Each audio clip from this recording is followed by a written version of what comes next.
नमस्कारम। हम पढ़ रहे हैं 10th class biology chapter 8 name how do organisms reproduce. ये हमारा इस लेसन की 7th वीडियो है और हम आ चुके हैं टॉपिक टिश्यू कल्चर पर। देखिए, टिश्यू कल्चर, टिश्यू क्या होता है? ग्रुप ऑफ सेल्स, सेल्स का कहीं काफी सारी सेल्स का एक ऐसा ग्रुप जिसमें सारी सेल्स मिलकर एक काम करें, उसे टिश्यू कहते हैं। टिश्यू से ऑर्गन बनते हैं।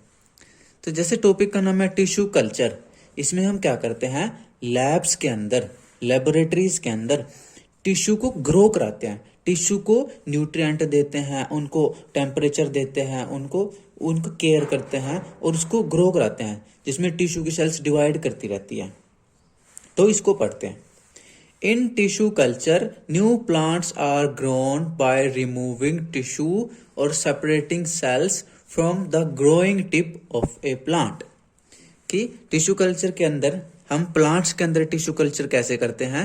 हम किसी प्लांट के अंदर से टिश्यू ले लेते हैं। और कैसे टिश्यू लेते हैं? प्लांट के उस भाग से लेते हैं जहां पर ग्रो कर रहा हो, यानी कि प्लांट की ग्रोइंग टिप से टिश्यू लेते हैं। ग्रोइंग टिप मतलब कि प्लांट के अंदर जैसे जो टहनियां होती हैं, टहनियों को जो सबसे आगे चोंच होती है, मान लो जैसे मेरी इसे टहनी है, तो ये टहनी की जो चोंच है, सबसे सबसे ऊंचाई पर जो चोंच होती है, टिप होती है, जो टिप टहनी की, वहां से सेल्स निकाल लेते हैं। वहां से सेल्स क्या है? निकाल लेते हैं और उसको लैब में ले जा करके ग्रो करते हैं। या फिर जैसे जड़ें होंगी, रूट्स, मान लो ऐसे रूट्स हैं, ऐसे रूट्स हैं, जैसे मान लो जैसे प्लांट तो नहीं है, सपोज ये प्लांट होता, तो जैसे यहाँ पर ये रूट्स की जो टिप है ना, जो रूट्स की जो ये टिप है, चोंच है जो रूट की, यहाँ से सेल से निकाल लेते हैं और इसको लैब में ले जा करके ग्रो करते हैं। इसी को टिश्यू कल्चर कहते हैं। The cells are then placed in an artificial medium where they divide rapidly to form a small group of cells or callus. अब इन सेल्स को जो हमने प्लांट की ग्रोइंग टिप से ली है, उसको कहाँ करते हैं? ले जाकर के लैब में आर्टिफिशियल मीडियम में डाल देते हैं। आर्टिफिशियल मीडियम यानी ऐसा मीडियम जो हमने अपनी मर्जी के हिसाब से तैयार किया है। हमने अपनी मर्जी के हिसाब से टेम्परेचर डाला है, अपनी मर्जी के हिसाब से वहां पर न्यूट्रिएंट डाले हैं।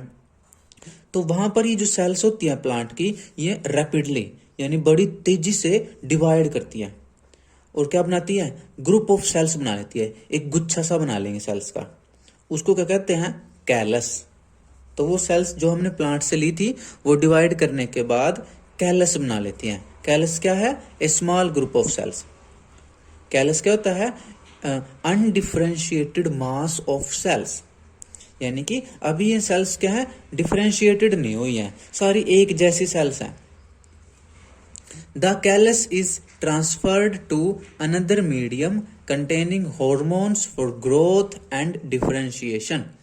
अब इस कैलस को दूसरी प्लेट में ले जाते हैं, दूसरे मीडियम में ले जाते हैं लैब के अंदर ही, और वहां पर उनको हार्मोन देते हैं। ऐसे हार्मोन देते हैं जो ग्रोथ कराते हैं, वृद्धि कराते हैं, जिससे सेल्स जो टिश्यू है वो बड़ा हो जाएगा और सेल्स की डिफरेंशिएशन हो जाएगी। तो अब कैलस को ऐसे मीडियम में ले जाते हैं जहां पर ग्रोथ वाले हार्मोन होते हैं और डिफरेंशिएशन वाले हार्मोन होते हैं। डिफरेंशिएशन आपको पता ही होगा। डिफरेंशिएशन क्या? कि देखो कैल्स में सो अब क्या है? सारी सेल्स एक जैसी हैं। लेकिन डिफरेंशिएशन क्या होता है? जब सेल्स अपने अपने काम बांट लेती हैं, स्पेशलाइज हो जाती हैं। जैसे यहाँ तो मान लो कैलस में 1000 सेल हैं, लेकिन सारी एक जैसी हैं। लेकिन डिफरेंशिएशन में क्या हो जाएगा? 10 सेल्स कह देंगी कि हम तो लीव्स बना रही हैं, 10 सेल कह देंगे हम रूट्स बना रही हैं, 10 सेल कह देंगे हम फ्रूट्स बना रही हैं। तो इसको बोलेंगे डिफरेंशिएशन। उन्होंने अपने काम बांट लिए। The plantlets are then placed in the soil so that they can grow into mature plants. ठीक है, अब क्या कहता है कि जो कैलस है, इसकी ग्रोथ हो जाएगी, इसके अंदर डिफरेंशिएशन हो जाएगी और क्या बन जाएंगे? छोटे छोटे प्लांट बन जाएंगे, प्लांटलेट्स। प्लांटलेट मतलब छोटे छोटे बेबी प्लांट बन जाएंगे। अब उन बेबी प्लांट को क्या करेंगे? लैब में से निकाल करके मिट्टी में लगा देंगे। मिट्टी में लगा देंगे, गमले में लगा देंगे, थोड़े और बड़े हो जाएंगे, फिर उनको खेत में लगा सकते हैं, या जहां पर आपको लगाने हैं वहां लगा सकते हैं। वहां पर क्या बन जाएंगे? वो बड़े बड़े मैच्योर प्लांट्स बन जाते हैं। Using tissue culture, many plants can be grown from one parent in disease-free conditions. कि टिश्यू कल्चर जो टेक्निक है इसकी हेल्प से हम एक पेरेंट से काफी सारे प्लांट उगा सकते हैं लैब में, और वो ऐसे प्लांट उगा सकते हैं जो डिजीज फ्री हों, जिनमें बीमारियां ना हो। जैसे मान लो आपके पास एक ही प्लांट है और उसमें भी बीमारी आ गई है, तो आप उससे आप क्या करोगे, उसकी ऐसी जगह से टिश्यू निकालोगे जहां पर बीमारी नहीं है, और उनको लैब में ले जाओगे टिश्यू को, और उसको मेडिसिन दोगे, न्यूट्रिएंट दोगे, हार्मोन दोगे, जिससे छोटे छोटे प्लांट बन जाएंगे। अब उन प्लांट में कोई बीमारी नहीं है, वो क्या है, डिजीज फ्री प्लांट। उनको आप अपने खेत में लगा सकते हो, अपने गमलों में लगा सकते हो। तो यानी कोई ऐसा प्लांट हो जिसके अंदर बीमारी आ रही हो, उससे भी हम डिजीज फ्री प्लांट तैयार कर सकते हैं टिश्यू कल्चर टेक्निक के द्वारा। क्योंकि यहाँ पर हमारे कंट्रोल में काफी कुछ होता है, हम अपनी मर्जी से वहीं पर सेल्स को हार्मोन, न्यूट्रिएंट, मेडिसिन दे रहे हैं, तो डिजीज को पैदा होने ही नहीं देंगे। This technique is commonly used for ornamental plants. Ornamental plant कौन से होते हैं, सजावटी जो पौधे होते हैं घरों में, पार्क में जो लगाते हैं सजावट के लिए, उनको ऑर्नामेंटल प्लांट कहते हैं। तो वैसे तो टिश्यू कल्चर टेक्निक से हम किसी भी प्लांट को उगा सकते हैं, चाहे वो कोई सब्जी वाला हो, चाहे वो कोई फ्रूट वाला हो, चाहे वो कोई फूल वाला हो, बेल वाला हो, लकड़ी वाला हो, कोई भी प्लांट हो उसको हम टिश्यू कल्चर टेक्निक से उगा सकते हैं। लेकिन कहता है कि इसको आमतौर पर टिश्यू कल्चर टेक्निक को सजावटी पौधों को तैयार करने के लिए यूज किया जाता है। हालांकि इस टेक्निक को किसी भी प्लांट के केस में हम यूज कर सकते हैं। अब आ जाता है हमारा अगला टॉपिक, स्पोर फॉर्मेशन। याद कीजिए हमने जब फंजाई वाले केस में पढ़ा था, ब्रेड वाले केस में पढ़ा था, तो हमने थोड़ा थोड़ा इसका जिक्र किया था कि स्पोर फॉर्मेशन कैसा होता है। तो कहाँ होता है स्पोर फॉर्मेशन, ये फंजाई के केस में होता है। चलो इसको पढ़ते हैं। Even in many simple multicellular organisms specific reproductive parts can be identified. कि कुछ सिंपल ऑर्गेनिज्म हैं जो मल्टी सेलुलर भी हैं, उनके अंदर क्या है, रिप्रोडक्शन के लिए थोड़े स्पेशल ऑर्गन होते हैं। देखिए अभी तक हम पढ़ रहे हैं, ज्यादातर स्पेशल ऑर्गन नहीं आए थे अभी तक। तो कहता है कि काफी सारे सिंपल ऑर्गेनिज्म हैं जो मल्टी सेलुलर भी हैं, और उनके अंदर रिप्रोडक्शन के लिए कुछ नेचर ने स्पेशल ऑर्गन बना रखे हैं, स्पेशल पार्ट बना रखे हैं। The thread like structures that developed on the bread in activity 8.2 above are the hyphae of the bread mold rhizopus। कि याद कीजिए एक्टिविटी 8.2 में हमने देखा था ब्रेड के ऊपर क्या है, धागे जैसे स्ट्रक्चर आ गए थे, रुई जैसे स्ट्रक्चर आ गए थे, जिनको हमने लेंस से देखा था, जो कि क्या थी, फंजाई थी।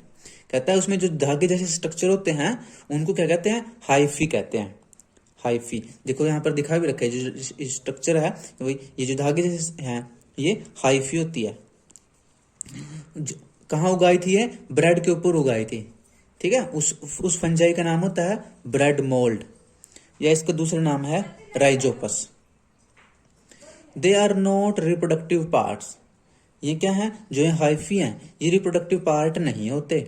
On the other hand, the tiny blob on a stick structure are involved in the reproduction। कि जो ये हाइफी होती है इसके ऊपर जो गोल गोल ऊपर गोल गोल से गोले से लग रहे हैं, ऐसे ऐसे लग रहे हैं जैसे मोतीचूर के लड्डू हो, बूंदी वाले लड्डू, लेकिन लड्डू नहीं है। तो जो गोल गोल से हैं ये स्ट्रक्चर, ठीक है, इनके ये क्या है, ये रिप्रोडक्शन के लिए जिम्मेवार होते हैं। फंजाई की, फंगस की रिप्रोडक्शन के लिए ये जिम्मेवार हैं गोले गोले से। The blobs are sporangia which contain cells or spores। ठीक है, जो ये गोले से स्ट्रक्चर होते हैं इनका नाम होता है स्पोरेंजिया। क्या नाम होता है, स्पोरेंजिया। इनके अंदर सेल्स होते हैं या स्पोर होते हैं। देखो स्पोरेंजिया के अंदर स्पोर बनते हैं, तो ये गोला गोला सा क्या है, स्पोरेंजिया। इसके अंदर से क्या निकलते हैं, स्पोर निकलते हैं। That can eventually develop into new rhizopus individuals।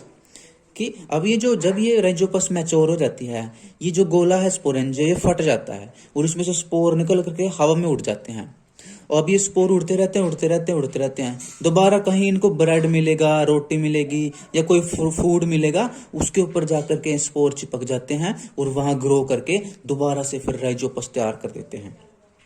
इस तरह ये फैलती रहती हैं। देखो, कभी आपने सोचा कि आपकी रसोई में फंजाई आई कहां से? क्योंकि आपकी सारी रसोई साफ है, आपने ब्रेड रखा, एक हफ्ते बाद देखा आपने फंजाई आ गई उसके ऊपर। तो फंजाई आती कहां से है? आती इस वजह से है क्योंकि हवा में ये स्पोर घूमते रहते हैं। जैसे इनको ब्रेड मिला, रोटी मिली, कोई फ्रूट मिला, कोई फूड मिला, तुरंत ये उसके ऊपर अटैक कर देते हैं, तुरंत ये उसके ऊपर ग्रो कर जाते हैं और एकदम हमें वहां पर फंजाई दिखाई देने लगती है। इस वक्त जो आपके आसपास हवा है, उस हवा में काफी सारे स्पोर घूम रहे हैं जो फंजाई को पैदा कर सकते हैं। The spores are covered by thick walls that protect them until they come into contact with another moist surface and can begin to grow. कहता है कि ये स्पोर्स है ना, ये सालों साल घूमते रहते हैं। अब सालों साल घूमते रहते हैं, जब तक इनको फूड नहीं मिलेगा तब तक ये हवा में घूमते रहते हैं, उड़ते रहते हैं। लेकिन अब ऐसे तो स्पोर खराब हो सकते हैं। पता चला इनको 6 महीने फूड नहीं मिला, 1 साल फूड नहीं मिला, 2 साल फूड नहीं मिला, तो ये तो हवा में घूमते रहेंगे। तो इनके कहीं ये खराब ना हो जाएं, तो इसलिए क्या कौन इनकी रक्षा करता है? इन स्पोर के ऊपर एक प्रोटेक्शन होती है, एक क्या होती है? थिक वॉल, एक मोटी सी दीवार बनी होती है इनके ऊपर जो इनकी रक्षा करती है। जब इनको फूड मिल जाता है तो तुरंत ये वहां से ग्रो कर जाते हैं। लेकिन जब तक इनको फूड नहीं मिलता तब तक इनकी रक्षा कौन करती है? इनके ऊपर एक थिक वॉल बनी होती है जो इनकी प्रोटेक्शन करती है। लेकिन जैसे ही इनको मॉइस्ट सरफेस मिलेगा, कोई गीली जगह मिलेगी, कोई फूड मिलेगा, ठीक है, 2 चीजें चाहिए इनको ग्रो करने के लिए, एक फूड, एक वाटर, तुरंत ये ग्रो कर जाते हैं। All the modes of reproduction that we have discussed so far allow new generations to be created from a single individual. अब तक हमने जितने भी रिप्रोडक्शन के तरीके पढ़े हैं इस लेसन में, उनमें हमने क्या देखा कि एक सिंगल और इंडिविजुअल, एक सिंगल पेरेंट ही बच्चे पैदा कर रहा है। देखिए, हमने देखा था ब्रायोफाइलम, उसी एक ही प्लांट था। हमने फंजाई देखी है, एक ही फंजाई है। टिश्यू कल्चर में भी हमने एक ही प्लांट से ग्रो किया था, चाहे पोटैटो ग्रो किए थे, चाहे हमने मनी प्लांट में देखा था, चाहे हमने अमीबा देखा था, यीस्ट देखा था, जितने भी अब तक हमने प्लेनेरिया, हाइड्रा, जितने भी अब तक हमने इंडिविजुअल्स पढ़े हैं, उन सब में हमने देखा कि एक सिंगल पेरेंट ही रिप्रोडक्शन कर रहा है। This is known as asexual reproduction. इसको एसेक्सुअल रिप्रोडक्शन कहते हैं। यानी अब तक हमने एसेक्सुअल रिप्रोडक्शन को पढ़ा है। अब तक हमने जितने भी टाइप्स पढ़े हैं रिप्रोडक्शन के, जितने भी मेथड्स पढ़े हैं, वो सारे के सारे एसेक्सुअल रिप्रोडक्शन में आते हैं। चाहे वो फिशन हो, चाहे वो बडिंग हो, चाहे वो फ्रेगमेंटेशन हो, चाहे वो रिजनरेशन हो, चाहे वो वेजिटेटिव प्रोपगेशन हो, चाहे वो स्पोर फॉर्मेशन हो, सब के सब एसेक्सुअल रिप्रोडक्शन है। चाहे वो टिश्यू कल्चर भी एसेक्सुअल रिप्रोडक्शन में ही आता है। तो एसेक्सुअल रिप्रोडक्शन क्या होता है? रिप्रोडक्शन की वो टेक्निक जिसके अंदर सिंगल पेरेंट बेबीज पैदा करता है। दूसरी बात, जिसके अंदर गैमीट्स नहीं बनते। अभी हम आगे सेक्सुअल रिप्रोडक्शन पढ़ेंगे। देखो, ये रहा सेक्सुअल रिप्रोडक्शन। उसमें देखेंगे हम कि गैमीट्स बनते हैं, male gamete, female gamete, egg बनता है, स्पर्म बनता है, वो तो सेक्सुअल रिप्रोडक्शन है। तो एसेक्सुअल रिप्रोडक्शन में क्या होता है? सिंगल पेरेंट बेबीज पैदा करता है। दूसरी बात, गैमीट्स नहीं बनते, ना मेल गैमीट बनता ना फीमेल गैमीट बनता। तीसरी बात, फर्टिलाइजेशन नहीं होती। फर्टिलाइजेशन अब वो सेक्सुअल रिप्रोडक्शन में होती है, आगे हम पढ़ेंगे। तो ये सेक्सुअल रिप्रोडक्शन क्या है? ऐसी टेक्निक रिप्रोडक्शन की जिसमें एक सिंगल पेरेंट बेबीज पैदा कर सकता है और जिसमें ना तो गैमीट्स बनते हैं और ना ही फर्टिलाइजेशन प्रोसेस होती है, वो है एसेक्सुअल रिप्रोडक्शन। तो अब तक हमने जितना भी एग्जाम्पल पढ़े हैं सारे वो एसेक्सुअल रिप्रोडक्शन के एग्जाम्पल हैं। अगले टॉपिक में हम पढ़ेंगे सेक्सुअल रिप्रोडक्शन। तो ये था हमारा आज का टॉपिक। मैं रिक्वेस्ट करता हूं कि आप जितना भी हमने पढ़ा है इसको आप अपनी एनसीईआरटी बुक से जरूर पढ़िएगा। और इसके अलावा एक रिक्वेस्ट मैं और करता हूं कि आजकल गर्मी का मौसम है, तो आप अपने छत पर एक मिट्टी के कटोरे में या आपके घर पे जैसा भी कटोरा उपलब्ध हो उसमें पानी जरूर रखें और आधी कटोरी या 1 कटोरी के लगभग अनाज के दाने भी अपने छत पर पानी के आसपास बिखरा दें, ताकि पक्षी जो है अपनी प्यास बुझा सके और दाने खाकर अपनी भूख मिटा सके। हम भी अपनी छत पर ऐसा ही करते हैं। एक मिट्टी कटोरे में पानी रखते हैं तथा गेहूं और चावल के दाने ऊपर रखते हैं। साथ में एक रोटी के छोटे छोटे टुकड़े करके वो भी रख देते हैं, ताकि चिड़िया, कबूतर और अलग अलग पक्षी अपनी प्यास बुझा सकें, अपना भूख मिटा सकें। ये कार्य मेरा भाई करता है। कहीं कभी कभी जब वो नहीं कर पाता तो मैं करता हूँ। तो ये मैं रिक्वेस्ट करता हूँ, आप जरूर पक्षियों की मदद करें। मिलेंगे अगली वीडियो में अगले टॉपिक के साथ। तब तक के लिए stay healthy, study joyfully and नमस्कार।